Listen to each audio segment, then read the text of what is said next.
Selamat siang Pak Abdul Wahab. Siang. Ini adalah salah satu pengacara di Kota Kupang di NTT dan saat ini juga sebagai ketua pelaksanaan Mucap DPC Peradi Kota Kupang. Ya. Pak, apa saja persiapan yang dilakukan oleh DPC Peradi Kota Kupang untuk menyambut pelaksanaan Mucap yang rencananya akan dilaksanakan pada tanggal 29 Juli 22? Ya. Tanggal 22. Ya. Baik, terima kasih rekan media. Kemarin kita sudah melakukan rapat terakhir untuk menentukan syarat-syarat penentuan calon ketua yang baru untuk periode 2022-2027. Kemudian tentang kapan pendaftarannya itu kemudian sudah dibahas secara rampung dan sudah diumumkan. Jadi bagi mereka yang mau mendaftarkan merasa ingin ikut bursa calon dapat mendaftarkan diri ke sekretariat panitia. Itu paling lambat hari Kamis pukul 17 waktu Indonesia Barat. Hari Kamis. Apa saja persyaratannya? Persyaratannya mohon maaf ini karena saya tidak hafal. Persyaratan yang menjadi ketua itu ada beberapa, antara lain ya 1. Bertakwa kepada Tuhan Yang Maha Esa.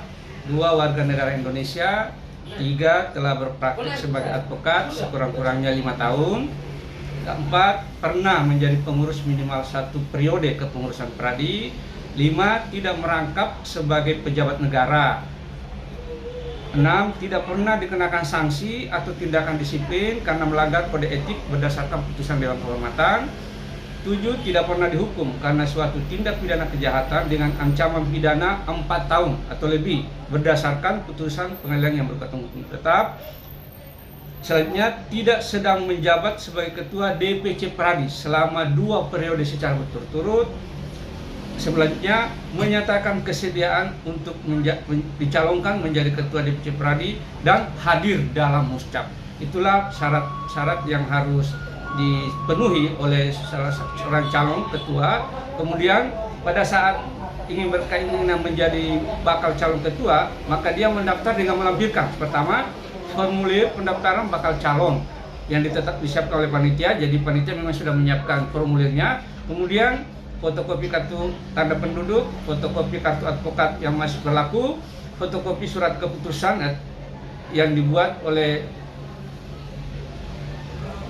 Peradi, kemudian surat pernyataan bukan sebagai pejabat negara, surat keterangan tidak pernah jadi sanksi, dan surat keterangan tidak pernah dipidana, dan kemudian menyatakan diri untuk menjadi calon.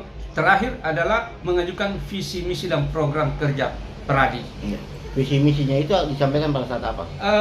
Sebenarnya kalau dia di sini berarti pada saat pendaftaran itu sudah harus dilampirkan pada saat pendaftaran. Jadi semua orang tahu apa visi dan misi mereka. Jadi pada saat pendaftaran itu sudah ada visi misinya ya. Ini sampai dengan saat ini saat kita wawancara ini apakah sudah ada yang mendaftar? Itulah. Kemarin hari Sabtu saya mendengar kabar bahwa kemungkinan hari ini Pak Sisko. Cuma karena Peradi sekarang ini ada kegiatan di Hotel Kristal, jadi saya belum pernah kontak. Ya, tapi sampai saat ini sepertinya dari sekretariat belum memberikan aba-aba atau sinyal ataupun keterangan bahwa sudah ada yang mendaftar. Jadi belum ada ya Pak? Ya. Kalau selentingan ada berapa kandidat Pak?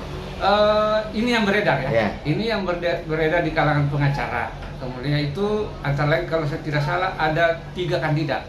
Nah, mungkin kurang etis saya sebut namanya, tapi itu memang pengacara-pengacara yang mumpuni untuk memimpin Peradi. Jadi kepastian pelaksanaannya tanggal berapa Pak? Tanggal 22 Juli, hari Jumat. Tanggal 22? Iya, 22 Juli di Hotel Aston. Itu dimulai jam 9 pagi. Jadi penutupan pendaftarannya tanggal 21? 21 untuk pendaftaran calon ketua. Iya. Oke Pak, mungkin ada tambahan lagi? Ya saya berharap memang yang mau ikut calon yang menyiapkan diri. Gitu. Karena salah satu persyaratan juga untuk formulir adalah pendaftaran sebesar 5 juta rupiah. Itu untuk uang kontribusi. Jadi kita buat itu supaya calon itu memiliki dan juga memiliki tanggung jawab. Jadi kedepannya mereka yang terpilih dia sudah punya modal semacam upaya untuk membuat agar Peradi itu lebih maju.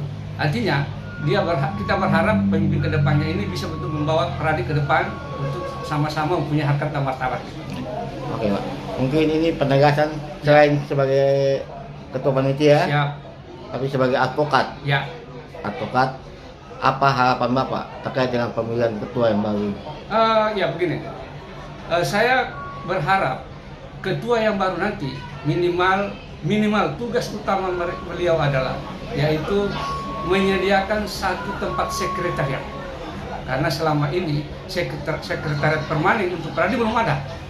Itu yang mungkin bukan tugas ringan, tapi ya itulah kita kenapa menarik dana juga dari pendaftar, bukan berarti itu akan digunakan, tapi setidak-tidaknya dari awal dia sudah ada tanggung jawab bahwa dengan dia terpilih maka dengan sendirinya akan berusaha bagaimana Peradi itu bisa memiliki satu kantor sekretariat permanen. Oke, baik Pak, terima kasih. Sama-sama Pak.